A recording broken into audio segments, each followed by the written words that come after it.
এই মুহূর্তে পাওয়া আপডেট বাংলা সংবাদে আপনাদেরকে স্বাগত। শুরুতেই জানিয়ে দিব সংবাদের শিরোনাম।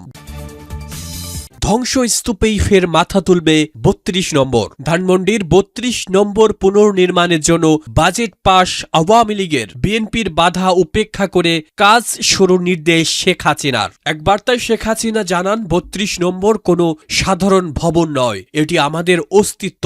কাজ শুরু হয়ে যেতে পারে আগামী সপ্তাহে। এরপরে জানিয়ে দিব পূর্ণ শক্তি নিয়ে দেশব্যাপী আওয়ামী লীগের পুনর্বাসন শুরু। এবার রাজবাড়ীতে আওয়ামী লীগ কার্যালয়ে জাতীয় পতাকা উঠছে, ঝুলছে উদ্বোধনের ব্যানার।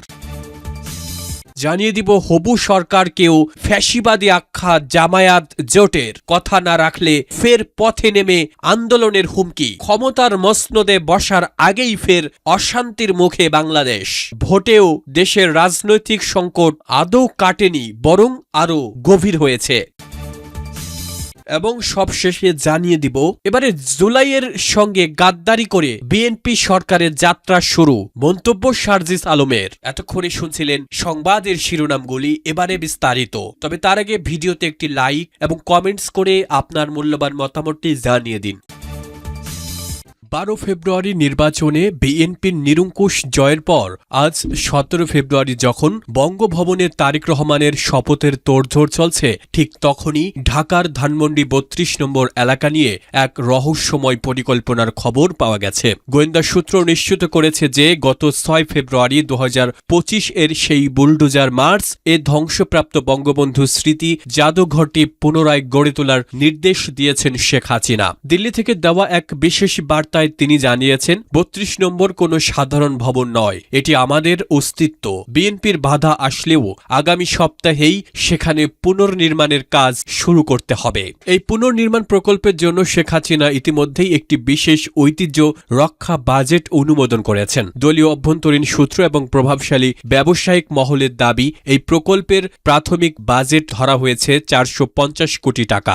এই অর্থায়নের নেপথ্যে রয়েছেন বিদেশে অবস্থানরত আওয়ামী লীগের প্রভাবশালী কোষাধ্যক্ষ এবং সাবেক সংসদ সদস্য ওয়াসিকা আয়শা খান ও দুবাই ভিত্তিক ব্যবসায়ী নেতা সাইফুজ্জামান চৌধুরী জাবেদ। মাঠ পর্যায়ে এই কাজ তদারকির দায়িত্ব দেওয়া হয়েছে সাবেক পানি সম্পদ উপমন্ত্রী AKM এনামুল হক শামীম এবং সাবেক তথ্য প্রতিমন্ত্রী মোহাম্মদ আরাফাত এর একটি বিশেষ কারিগরি টিমকে। আওয়ামী লীগের এই ৩২ নম্বর পুনর্নির্মাণ পরিকল্পনার খবর জানাজানি হওয়ার পর থেকেই রাজধানীতে উত্তেজনা তুঙ্গে। স্বরাষ্ট্র উপদেষ্টা লেফটেন্যান্ট জেনারেল অবসর জাহাঙ্গীর আলম চৌধুরী আজ দুপুরে এক প্রেস ব্রিফিংয়ে জানিয়েছেন, আদালত ও রাজুকের অনুমতি ছাড়া ধ্বংসস্তূপে কোনো নতুন স্থাপনা গড়তে দেওয়া হবে না। তারেক রহমানের পক্ষ থেকে সরাসরি নির্দেশ দেওয়া হয়েছে, আগামী সপ্তাহ থেকে ধানমন্ডি এলাকায় অতিরিক্ত নিরাপত্তা বাহিনী মোতায়েন থাকবে। তবে শেখ হাসিনার নির্দেশ পরিষ্কার, কার্যালয় বা বাড়ি পোড়া থাকলেও সেখানেই অবস্থান নিতে হবে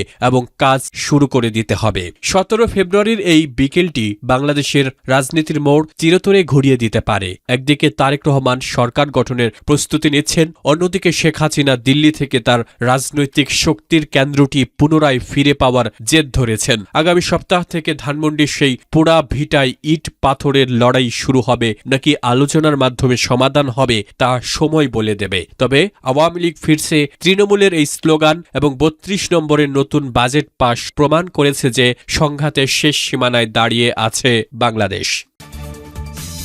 রাজবাড়ীতে আওয়ামী লীগ কার্যালয়ে জাতীয় পতাকা উঠছে, ঝুলছে উদ্বোধনের ব্যানার। রাজবাড়ীতে ১.৫ বছর পর জেলা আওয়ামী লীগ কার্যালয়ে জাতীয় পতাকা উঠতে শুরু করেছে। একই সঙ্গে কার্যালয় উদ্বোধনের কথা জানানো ব্যানারও ঝুলছে। মঙ্গলবার সকালে কার্যালয় চত্বরে গিয়ে এই দৃশ্য দেখা গেছে। সকাল ১০:১০টার দিকে উপস্থিত ছিলেন কয়েকজন স্থানীয় মানুষ। জেলা আওয়ামী লীগ কার্যালয়ের দেয়ালে একটি ব্যানার টানানো হয়েছে এবং পাশেই জাতীয় পতাকা উড়ানো হয়েছে। ব্যানারে লেখা হয়েছে, ৫ অগাস্ট ২০২৪ সালের পরে রাজবাড়ীতে প্রথম জয় বাংলা স্লোগান দেয় জেলা যুবলীগ। আজ জেলা যুবলীগের সাধারণ সম্পাদক নুরুজ্জামান মিয়া সোহেলের নেতৃত্বে পার্টি অফিস উদ্বোধন করা হলো। এদিকে দীর্ঘদিন বন্ধ থাকার পর হঠাৎ কার্যালয়ে এই কার্যক্রম শুরু হওয়ায় এলাকায় চাঞ্চল্য সৃষ্টি হয়েছে। প্রত্যক্ষদর্শী এক ভ্যানচালক ইসমাইল হোসেন জানান, সকাল ১০টার দিকে অজ্ঞাত পরিচয়ের ২ যুবক কার্যালয়ে প্রবেশ করে জাতীয় পতাকা টানেন এবং উদ্বোধনের ব্যানার লাগিয়ে চলে যান। যান। রাজবাড়ীর অতিরিক্ত পুলিশ সুপার তাপস কুমার পাল জানান, খবর পেয়ে পুলিশ ঘটনাস্থল পরিদর্শন করেছে এবং বিষয়টি খতিয়ে দেখা হচ্ছে। হবু সরকারকেও ফ্যাসিবাদী আখ্যা জামাত জোটের, কথা না রাখলে ফের পথে নামার আন্দোলনের হুঁশিয়ারি। ক্ষমতার মসনদে বসার আগেই ফের অশান্তির মুখে বাংলাদেশ।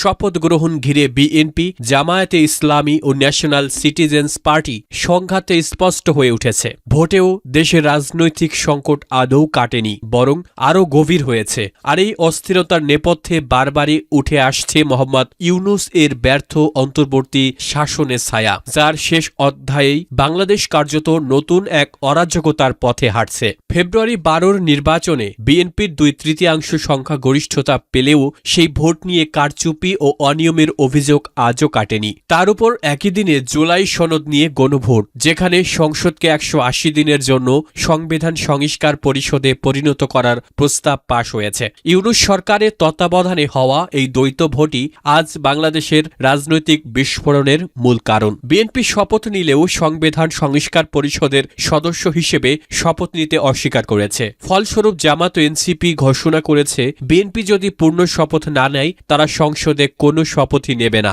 কার্যত সংসদ গঠনের আগেই সরকার বনাম শরিকদের মুখোমুখি সংঘর্ষ।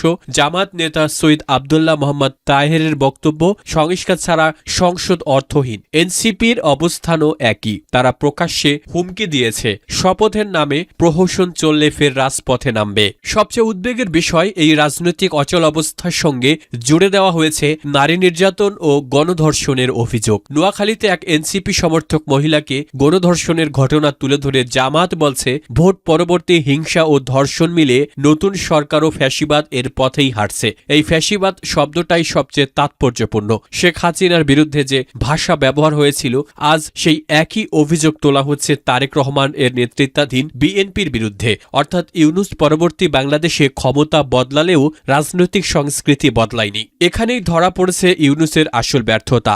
18 মাস ক্ষমতায় থেকেও তিনি কোনো গণতান্ত্রিক কাঠামো গড়ে তুলতে পারেননি। জুলাইয়ের সঙ্গে গাদ্দারি করে বিএনপি সরকারের যাত্রা শুরু, বললেন সার্জিস।